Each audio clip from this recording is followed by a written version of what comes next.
राज्यातील पूरस्थितीबाबत मुख्यमंत्री फडणवीसांनी पंतप्रधान मोदींना दिलं निवेदन. भरीव अशी मदत करण्याचं मोदींचं आश्वासन. फडणवीसांची माहिती.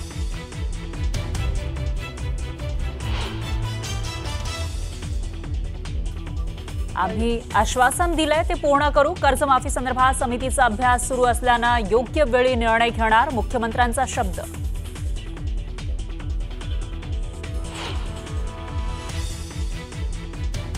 शेतकऱ्यांना पीएम केअर फंडातून पैसे देण्याची उद्धव ठाकरेंची मागणी. तर 600 कोटी फंडात असताना 1 पैसा खर्च न करणाऱ्यांनी शहाणपण शिकू नये. फडणवीसांचा पलटवार.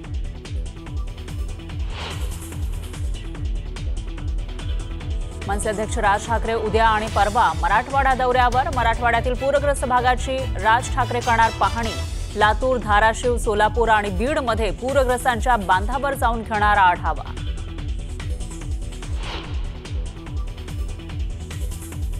बुलढाण्यामध्ये नियोजन समितीच्या बैठकीदरम्यान ठाकरेंच्या शिवसेनेचा राडा. गेटवरून उडी घेत आत घुसण्याचा प्रयत्न.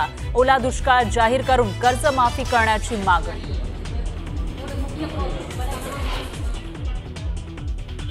बीडच्या हिंगणे हवेली आणि टाकळ गावात नदीनं प्रवाह बदलल्यानं शेती गेली वाहून. सिंदफणा नदीच्या काठावरील गावांना मोठा फटका. बार्शी तालुक्यामध्ये एकाच दिवशी 2 शेतकऱ्यांनी संपवलं जीवन. अतिवृष्टी आणि कर्जबाजारीपणाला कंटाळून शेतकऱ्यांची आत्महत्या. सरकार कधी लक्ष देणार? शेतकऱ्यांचा संतप्त सवाल. अमरावतीच्या पंचवटी चौकात रवींद्र चव्हाणांचा ताफा अडवण्याचा प्रयत्न. काँग्रेस कार्यकर्त्यांनी ताफ्यावर फेकलं सोयाबीन. तर भाजपकडून बँड वाजवत स्वागत.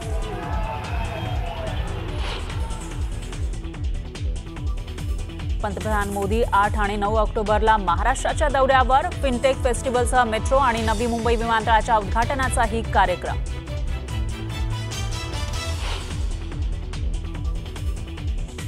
मुक्ताईनगरच्या पुर्नाट फाट्यावर डंपर आणि मोटारसायकलचा भीषण अपघात. 3 जणांचा जागीच मृत्यू. 8 वर्षांची मुलगी गंभीर जखमी.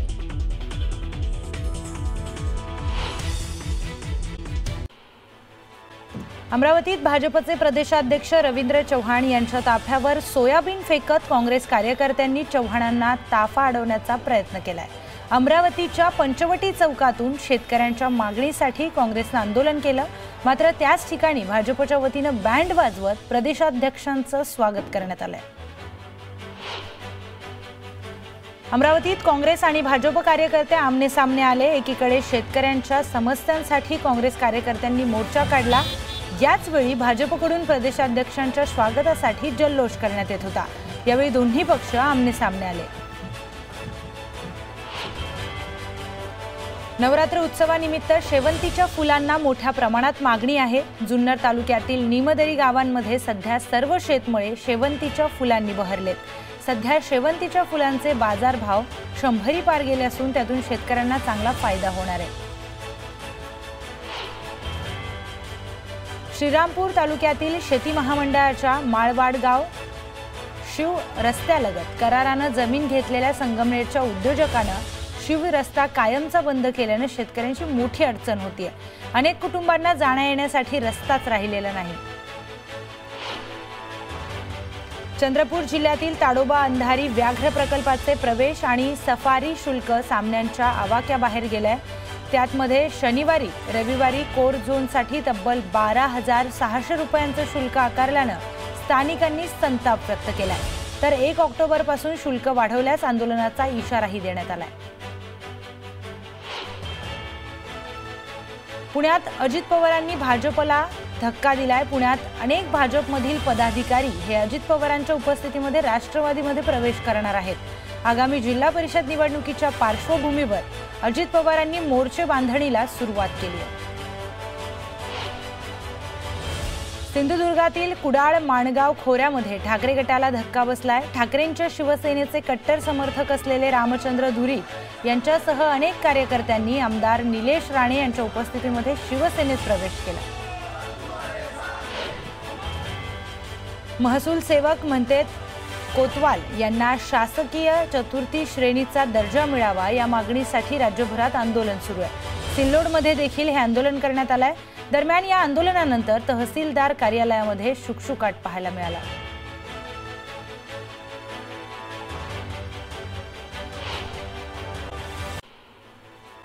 अमरावतीत भाजपचे प्रदेशाध्यक्ष रवींद्र चव्हाण यांच्या ताफ्यावर सोयाबीन फेकत काँग्रेस कार्यकर्त्यांनी चव्हाणांना ताफा अडवण्याचा प्रयत्न केलाय।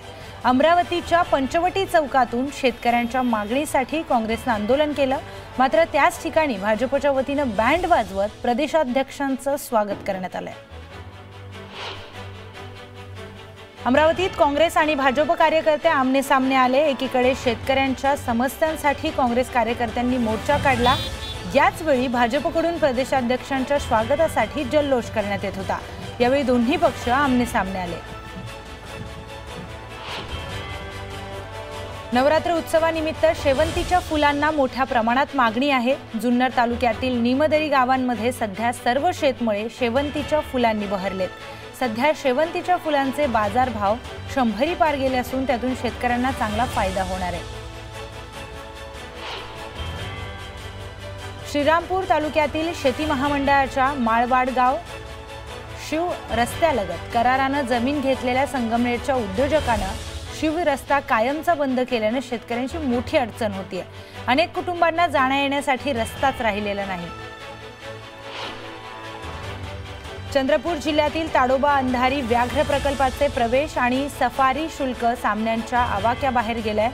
त्यातमध्ये शनिवारी रविवारी कोर झोनसाठी तब्बल 12,600 रुपयांचं शुल्क आकारल्याने स्थानिकांनी संताप व्यक्त केलाय, तर 1 ऑक्टोबरपासून शुल्क वाढवल्यास आंदोलनाचा इशाराही देण्यात आलाय। पुण्यात अजित पवारांनी भाजपला धक्का दिलाय। पुण्यात अनेक भाजपमधील पदाधिकारी हे अजित पवारांच्या उपस्थितीमध्ये राष्ट्रवादीमध्ये प्रवेश करणार आहेत। आगामी जिल्हा परिषद निवडणुकीच्या पार्श्वभूमीवर अजित पवारांनी मोर्चे बांधणीला सुरुवात केली आहे। सिंधुदुर्गातील कुडाळ माणगाव खोऱ्यामध्ये ठाकरे गटाला धक्का बसलाय। ठाकरेंच्या शिवसेनेचे कट्टर समर्थक असलेले रामचंद्र धुरी यांच्यासह अनेक कार्यकर्त्यांनी आमदार निलेश राणे यांच्या उपस्थितीमध्ये शिवसेनेत प्रवेश केला। महसूल सेवक म्हणतात कोतवाल यांना शासकीय चतुर्थी श्रेणीचा दर्जा मिळावा या मागणीसाठी राज्यभरात आंदोलन सुरू आहे। सिल्लोडमध्ये देखील हे आंदोलन करण्यात आलंय। दरम्यान या आंदोलनानंतर तहसीलदार कार्यालयामध्ये शुकशुकाट पाहायला मिळाला।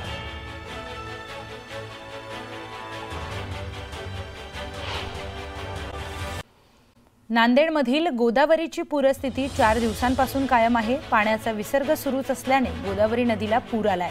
शेतात पाणी साचलेलं असल्याने पीक जागेवरच सडून गेली आहेत, तर नदीकाठची शेकडो हेक्टर शेती पाण्याखाली गेली आहे। बीड जिल्ह्यात अतिवृष्टीने अनेकांची घरे उद्ध्वस्त झाली आहेत। सिंदफणा नदीच्या काठावर असलेल्या अनेक गावांना पुराच्या पाण्याने वेढा दिलाय। राजकीय दौरे झाले, आश्वासनांची खैरात वाटली गेली। आता नेमकी मदत कधी मिळणार याकडे शेतकऱ्यांच्या नजरा लागल्या आहेत। अतिवृष्टी आणि पूर परिस्थितीमुळे बीड जिल्ह्यातील तब्बल 229 रस्ते खचलेत। काही पुल वाहून गेले, त्यामुळे अनेक गावांचा संपर्कही तुटलाय। रायमोहा ते डोंगरकिणी महामार्गावरील येवलवाडी येथील पूल वाहून गेल्याने नागरिकांना जीव मुठीत घेऊन प्रवास करावा लागतोय। लातूर जिल्ह्यात पुन्हा एकदा मुसळधार पावसाला सुरुवात झाली आहे, त्यामुळे लातूरमधील जनजीवन पुन्हा विस्कळीत झालंय। नदी नाले ओसंडून वाहू लागल्याने पुलावरून पाणी वाहू लागलंय, त्यामुळे अनेक गावांचा संपर्कही तुटलाय। वाहतूक देखील ठप्प झाली आहे। चंद्रपुरात होणाऱ्या सततच्या पावसामुळे शेतकऱ्यांचं अतोनात नुकसान झालंय। सोयाबीन, कापूस, तूर पीक मातीमोल झालंय, मात्र प्रशासनाकडून कोणतीही नुकसानीची पाहणी करण्यात आली नाही। पंचनामे न झाल्याने शेतकरी संतप्त झालाय।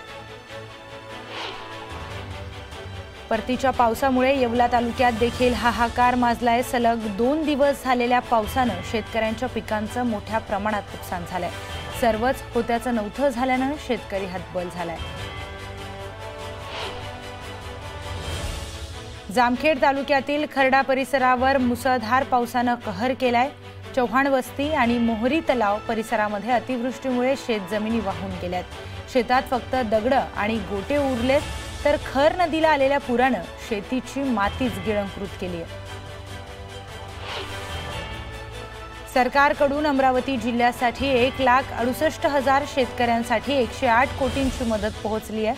मात्र प्रशासकीय यंत्रणेच्या ढिसाळ कारभारामुळे शेतकऱ्यांपर्यंत ही मदत अद्याप पोहोचलेली नाही।